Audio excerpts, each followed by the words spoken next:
عمر کو شہادت حاصل ہونی ہے، عثمان غنی کو شہید ہونا ہے، رسول پاک جانتے کہ نہیں جانتے ہیں؟ تو آپ نے کیا فرمایا؟ تھم جا رک جا، تجھ پر ایک نبی ہے، ایک صدیق ہے اور 2 شہید ہیں۔ پار ہو گیا، پار ہو گیا۔ بتا بجھو نا، وہ نبی جن کی رحمت کاملہ کا اثر یہ کہ اب وہ بندھا ہوا ہے بہلیے نے اس کو جان کر پھنسا رکھا ہے۔ جیسے ہی حضور گزرے اس نے سلام کیا، اب جو سلام کیا تو اللہ کے رسول صلی اللہ علیہ وسلم نے اس سلام کو سنا، اس کی طرف متوجہ ہوئے، اس نے عقیدہ لگائی، یا رسول اللہ، یا حبیب اللہ، ہماری مدد کیجئے، دستگیری فرمائیے۔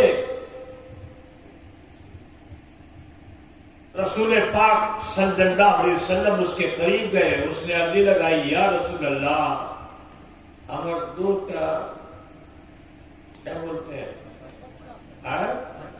بچہ আছে জঙ্গলের মধ্যে, আমি এখানে ফসে গেলাম, ইয়া রাসূলুল্লাহ, ছোট ছোট বাচ্চা আছে, যদি আমি যাব না আর বাচ্চা আমার দুধ খাবে না, মরে যাবে। ইয়া রাসূলুল্লাহ, ইয়া হাবিবুল্লাহ, کرم کری دین، آزادی دلا دیجئے، میں وعدہ کرتی ہوں کہ میں اپنے بچوں کو دودھ پلا کے انہیں تسلی دے کر لوٹ آؤں گی۔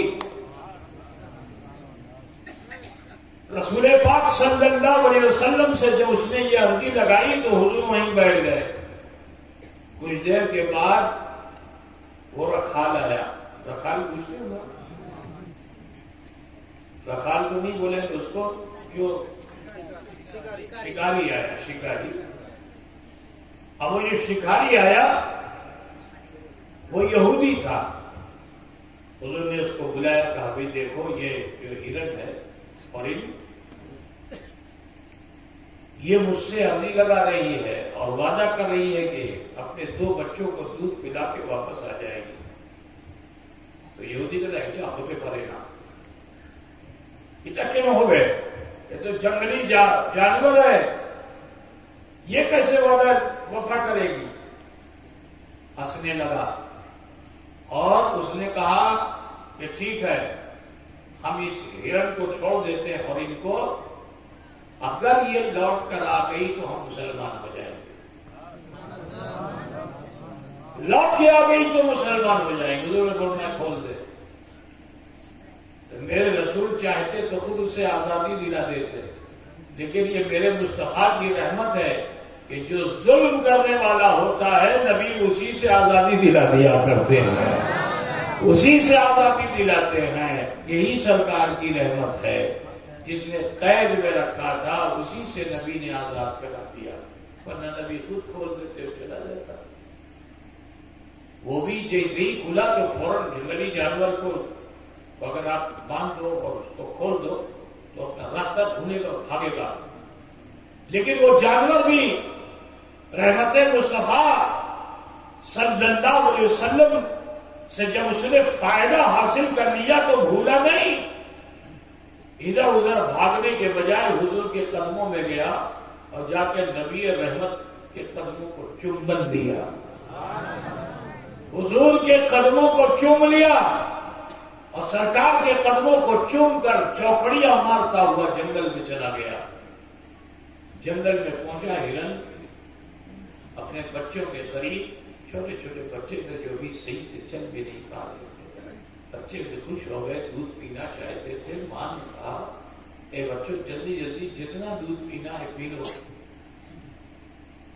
کیونکہ اب میں دودھ پلانے کے لیے تمہارے پاس نہیں آؤں گی، اپنی غذا خود سے تلاش کر لینا۔ اے بچوں مجھے واپس جانا ہے، جلدی ہے، کیونکہ میں نے رحمت للعالمین سے وعدہ کر لیا ہے، وعدہ وفا کرنا ہے مجھے۔ ان بچوں نے جو سنا رسول پاک کے نام کو تو وہ بچے بھی بھوک پیاس کو بھول گئے، اور بھوک پیاس کو جب بھول گئے اور انہوں نے بھی ضد کرنی شروع کر دی، امی دودھ کھاگو نا، امی رسول رحمت صلی اللہ علیہ وسلم کا আমি দিদার করতে চাইছি। এ মা, আমি দুধ খাবো না, আমিও চলবো।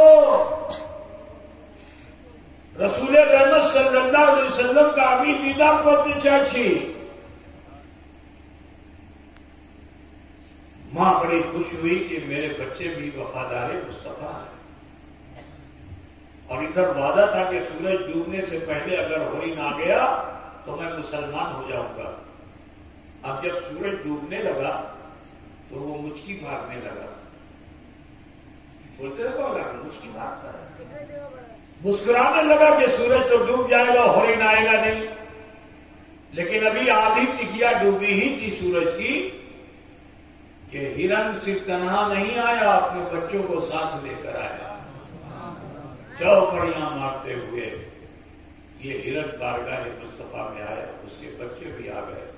اس منظر کو جو یہودی نے دیکھا نا تو وہ بھی ٹھہر نہ سکا، قدمِ مصطفیٰ پہ گر کے پڑھ لیا اشہد ان لا الہ الا اللہ واشہد ان محمد عبدہ ورسولہ۔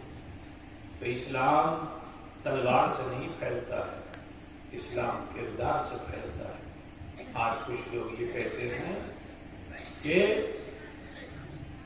دھرم پریورتن کرایا جا رہا ہے، اتر پردیش میں کچھ زیادہ ہی زیادتی ہے۔ تو دھرم کا پریورتن ظلم سے نہیں ہوتا ہے، دھرم کا پریورتن اس وقت ہوگا کہ جب وہ حق کو دیکھ لے گا۔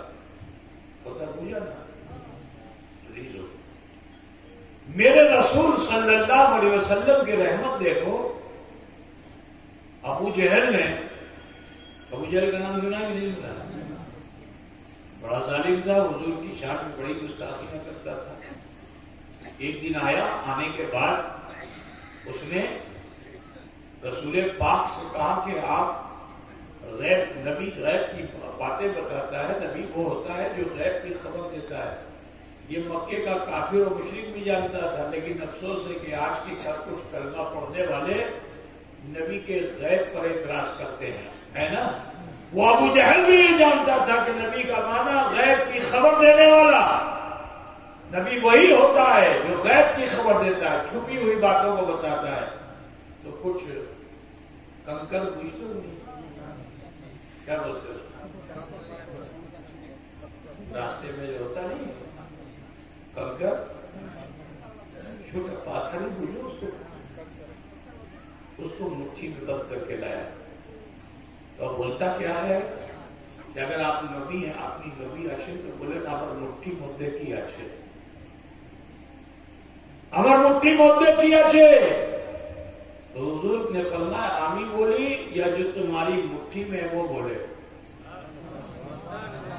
میں بولوں یا تیری مٹھی میں جو ہے وہ بولے؟ اس نے کہا اس سے اچھی بات کیا ہے کہ جو بولتا نہ ہو وہ بولے۔ آپ کیا اب دیکھو کہ اس ابو جہل کو بھی یہ معلوم ہے کہ جو نبی ہوتا ہے وہ مختار بھی ہوتا ہے، لیکن آج افسوس ہے کہ کچھ ایسے نادان ہیں، نمازیں پڑھتے ہیں، نبی کا کلمہ پڑھتے ہیں، لیکن یہ کہتے ہیں کہ جس کا نام محمد یا علی ہے وہ کچھ کرتے پالے نہ، ایسا بولتے ہیں کچھ لوگ۔ نبی مختار سے ابو جہل یہ کہتے ہیں تو بہت اچھی بات ہے کہ جو میری مٹھی میں وہ بولے۔ تو کہا ذرا اپنی مٹھی کو کان کے پاس لے جاؤ۔ اب جو کان کے پاس لے گیا تو مٹھی میں جو کنکری تھی وہ بجنے لگی۔ اب جو بجنے لگی تو اس سے آواز کیا آ رہی ہے؟ اشہد ان لا الہ الا اللہ واشہد ان محمدا عبدہ ورسولہ۔ غصے میں آ گیا مجھے، تو آدمی جب پھیلا تو مٹھی میں جو پھینک دیا، کنکری کو ادھر ادھر سے کٹورا تھا جمع کیا تھا، پھینک دیا۔ اچھا بولو کہ وہ اپنی مٹھی پہ اگر پاتھر لے لو پھینکو تو سارا پاتھر ایک جگہ پہ جمع ہوگا؟ ایک پاتھر تو لے کے پھینکو گے تو ہو سکتا ہے کہ جہاں نشانہ تم نے لگایا وہاں لگ جائے، لیکن 10-20 پاتھر تمہارے ہاتھ میں ہو مٹھی میں اور اس کو ایسے پھینکو تو وہ ایک جگہ پہ جائے گا کہ پھیل جائے گا؟ پھیل جائے گا نا۔ لیکن یہی تو میرے مصطفیٰ کی رحمت ہے. وہ بگڑی ہوئی کنکریاں جو نہ جانے کب سے یہ تمنا کر رہی تھی کہ ایک کاش رسول رحمت کا ادھر سے گزر ہو جائے تو میں نالین مصطفیٰ کو چوم لوں. کنارے پڑی ہوئی تھی، کوئی اس کنارے کوئی اس کنارے. تو حضور تو بیچ راستے سے جانے والے تھے نا، لیکن یہ کنکریاں تو کنارے پڑی ہوئی تھی. تو دیکھو رسول رحمت کی رحمت کہ دشمن کے ہاتھ میں اس دشمن نے اس کو بٹورا، جمع کیا اور حضور کے پاس لے کے آیا. نبی نے فرمایا خان کی طرف لے جاؤ. لے گیا. اب جو کلمہ پڑھنے لگی کنکریاں اس میں پھینک دیا. تو جب پھینکا تو کنکریوں کو بکھرنا چاہیے تھا نا، لیکن سنو وہ کنکریاں ادھر ادھر نہیں گئی، سب کے ساتھ کنکریاں رسول پاک کے قدموں کی طرف گئیں اور نالین مصطفیٰ صلی اللہ علیہ وسلم کو انہوں نے چوم. یہ میرے رسول کی رحمت. اور لوگ گاش کی بات بتاتے، سننے گا گاش. دیکھو ایک گاش تھا، اللہ کے رسول آرام کر رہے تھے، اس کو بھالواسا ہوئی. اب جو اس کو بھالواسا ہوئی، محبت ہوئی گاش کو، تو اس نے تمنا کی کاش کے میرے اندر بھی چلنے کی صلاحیت ہوتی تو میں بھی چل کے جاتا اور جا کر کے رسول پاک کے قدم میں سجدہ کرتا. کیا نیت کیا تھا؟ وہ کنکری نے تو چومنے کی تمنا کی تھی، لیکن اس گاچھ نے سجدہ کرنے کی تمنا کی کہ اگر مجھ میں چلنے کی صلاحیت ہوتی، کھموتا ہوتی تو میں چل کے جاتا اور جا کر کے نبی رحمت صلی اللہ علیہ وسلم کے قدم میں سجدہ کرتا. اللہ نے اس کی نیت کو، اس کے ارادے کو پسند فرما لیا. تو سنو ایسی اس پہ مستی آئی کیونکہ حضور کا صرف جلوہ نہیں دیکھا تھا، اس نے حضور کا تلوہ دیکھا تھا. حضور کا صرف جلوہ نہیں دیکھا تھا، تلوہ دیکھا تھا. اب جو تلوہ مصطفیٰ کو دیکھا، نظر جو پڑی تو وہ عاشق گاچھ جھومنے لگا. حدیث شریف میں آئے، کہانی نہیں ہے. حدیث شریف میں وہ گاچھ کیا ہوا، ایسے جھومنے، دائیں طرف گیا، پھر بائیں طرف گیا، پھر آگے گیا، پھر پیچھے گیا. اتنا جھوما کہ زمین جو تنا تھا، جڑ جو تھی وہ ڈھیلی ہو گئی. اب جو جڑ ڈھیلی ہو گئی تو جیسے آدمی چل کے جاتا ہے ایسے ہی یہ گاچھ زمین کو پھاڑتا ہوا، مطلب ہو نا، زمین کو پھاڑتا ہوا کہاں پہنچا؟ جہاں حضور آرام کر رہے تھے. اب جو حضور کو آرام کرتے ہوئے دیکھا تو یہ گاچھ سیدھے جا کر کے حضور کے قدموں میں سجدہ ریز ہو گیا. بجھا نا، سجدے میں چلا گیا گاچھ. جب من بھر گیا تو بولو اگر کوئی گاچھ زمین پہ گر جائے تو اپنے سے کھڑا ہو پائے گا؟ بولیے، اپنے سے نہیں کھڑا ہو پائے گا. ٹھیک ہے. اور اگر اس کو کھڑا کر دیا جائے تو اس میں کھموتا ہوگی کہ پھر پیچھے چلے نہیں. لیکن جو رسول کا عاشق ہو جاتا ہے تو نبی رحمت کی رحمت یہ ہے کہ اس کی مراد بھی پوری ہو گئی. سجدے سے سر اٹھایا، کھڑا ہوا اور کھڑے ہو کر الٹے قدم، پیچھنے یہ نہیں کہ پیٹھ دکھا کے چلا آیا، نہیں، پیچھنے آیا اس جگہ پر جہاں وہ جمع ہوا تھا، جہاں وہ اگا ہوا تھا، وہاں آ کے پھر کھڑا ہو گیا. یہ میرے مصطفیٰ کی رحمت ہے.